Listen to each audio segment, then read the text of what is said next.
more than 5.1 million people have been affected by drought, and the Kenya Red Cross continues to perform an admirably responsive and effective service to many Kenyans.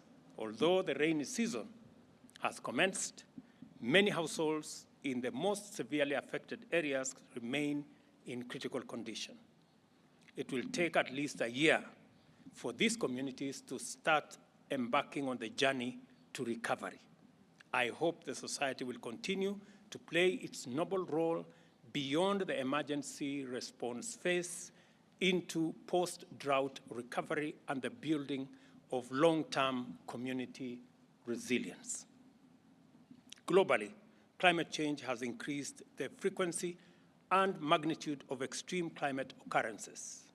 This has placed Kenya on a climate disaster pendulum, which swings between drought and flooding, necessitating a new disaster management framework which focuses on a preventive approach.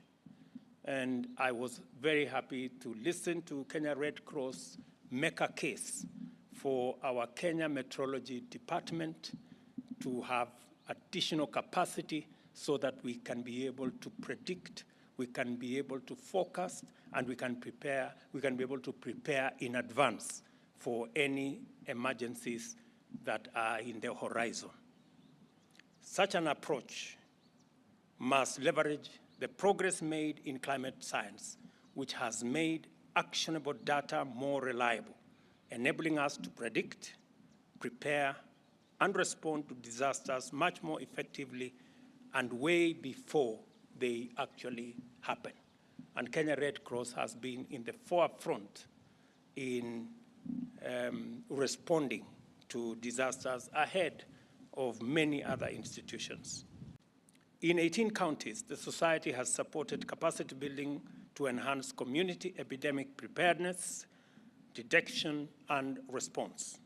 At the same time, it has mobilized 2 million people to receive cholera vaccine in different parts of our country. To support social protection, the Kenya Red Cross has helped in the provision of cash transfers, and I was briefed this morning about that intervention, of more than 1 billion shillings, enabling vulnerable households affected by drought to meet urgent food and nutritional needs. And again, to commend Kenya Red Cross for being a partner to the government of Kenya when we are managing the whole space of drought. In youth empowerment and livelihood enhancement, the Kenya Red Cross has supported close to 4,500 young people to enroll in vocational training and equipped 1,640 with startup kits to enable them to set up their own enterprises. It is clear from these impressive statistics that in diligently performing its role, the Kenya Red Cross Society has not only complemented the government of Kenya most capably, it has also made a major contribution to the foundations of our resilience as a nation. We live in an increasingly precarious era where resilience, along with mitigation and adaptation, has evolved as the primary response to the impacts of climate change. The Kenya Red Cross has demonstrated that these responses are feasible with appropriate mobilization and commitment. This morning, we reflected, consulted, and deliberated with the team here extensively over a broad range of issues of concern which our communities continue to struggle with. We reflected specifically on the looming humanitarian catastrophe arising from extensive environmental destruction and climate change. I am happy with our emphatic consensus that the state of the environment contributes significantly to the well-being of our nation's communities. Changing ecological patterns can exert severe impacts on communities, and climate change is a major driver of devastating national disasters. As we enhance our preparedness and overall capacity to respond effectively to these disasters, the government of Kenya is explicitly committed to collaborating with all stakeholders in rolling back climate change, principally through the restoration of our national forest cover. The ongoing efforts of the Kenya Red Cross Society to plant more than 5 million trees over the next 5 years is very good news. This initiative supports the government's target to plant 15 billion trees over the next 10 years. My request here, Governor and CEO, is that knowing the excellent performance of Red Cross and your commitment to our nation, especially to mitigating disasters, it is possible for you to enhance this number of trees from 5 to 10 million. I think it is possible. I commend this effort most and welcome other organizations to join the project with more initiatives throughout the country so that we can drive the tree planting effort in the right direction. During our reflections, we agreed that there is great need and a huge opportunity for the Kenya Red Cross in conjunction with the government of Kenya to support local communities in adapting to the impact of climate change.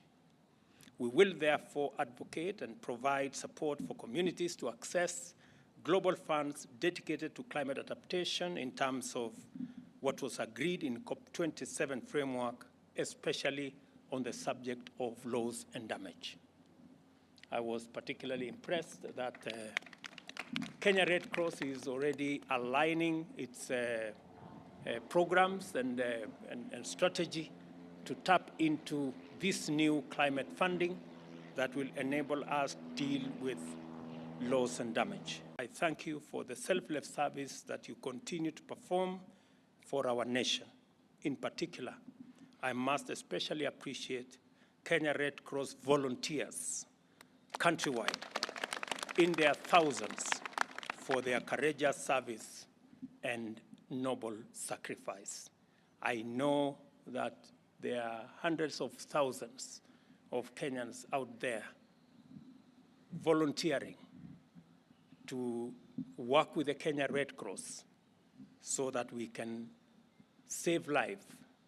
The government of Kenya is committed to deploying better and predictable analysis in designing humanitarian response to emergencies. It is highly encouraging that the Kenya Red Cross has invested early warning and early action systems to prepare communities for effective disaster response. These complementary commitments signify our collective readiness for a national multi-agency drought and flood early action protocols, which I have been informed have been taken through simulation sessions. The government of Kenya is going to reconsider the Kenya Risk Management Law that will provide a better framework and will also provide a consistent and legal framework for us to engage in the management of risk and disasters in our country. And we will be forwarding to Parliament in the next 1 month the law so that Parliament can consider and provide a framework for a better prepared nation to engage on matters to do with disasters. I must emphasize that protecting and supporting and mobilizing for the rescue of populations in times of need remain a cardinal principle of the government at all times. This includes providing the necessary resources for humanitarian and development operations, as well as the coordination of external support. To perform this critical function properly, the government of Kenya is committed to linking national development planning with national disaster risk management. The Society's humanitarian leadership, especially in disaster risk management, is nothing short of excellent. This has been demonstrated time and time again during various tragedies and crises where human life was in danger or where there was risk of human suffering. On such occasions, the Society, through its nationwide network of thousands of volunteers, has risen to the occasion and served as a beacon of hope and an emblem of both relief and recovery. Most recently, during the dreadful season of fear and uncertainty as the COVID-19 pandemic ravaged the world, the Kenya Red Cross mobilized consistently to ensure that much-needed help reached vulnerable people affected by the lockdowns and the disruption of vital supply chains. As a result, many lives were saved. As an auxiliary to government, the Kenya Red Cross has been tremendous and its contribution excellent. The numbers used to evaluate and describe these contributions are quite impressive, but they hardly do justice to the magnitude of your social impact on a national scale. For instance, the Kenya Red Cross has significantly strengthened community health systems by investing in capacity building through the training of 88,000 community health promoters on universal health coverage and the COVID-19. This was done in collaboration with the Ministry of Health and also directly by facilitating community health service delivery through your own 7,049 promoters in 29 counties. And I want to thank you as an organization for what you are doing to complement what the government of Kenya is doing, especially in disaster management and in matters related to health. In recognition of the need to strengthen the capacity of local institutions, the government of Kenya and the Kenya Red Cross jointly reiterate the call to urgently reconfigure international humanitarian financing mechanisms in favor of national institutions and local capacity in line with the localization agenda adopted at the World Humanitarian Summit in 2015. We're going to reconsider the decision that was made by the government of Kenya 20 years ago or thereabout, not to provide a budget line for the Kenya Red Cross. And beginning this year, we will reinstate budgetary support by the government of Kenya to the Kenya Red Cross, beginning with Kenya shillings 100 million this year. We will continue to work with the Kenya Red Cross to look at their financial position, the many positive things that they are doing, the training of citizens as volunteers, the training of our human capital, especially in the health space, and the many other positive things that they are doing.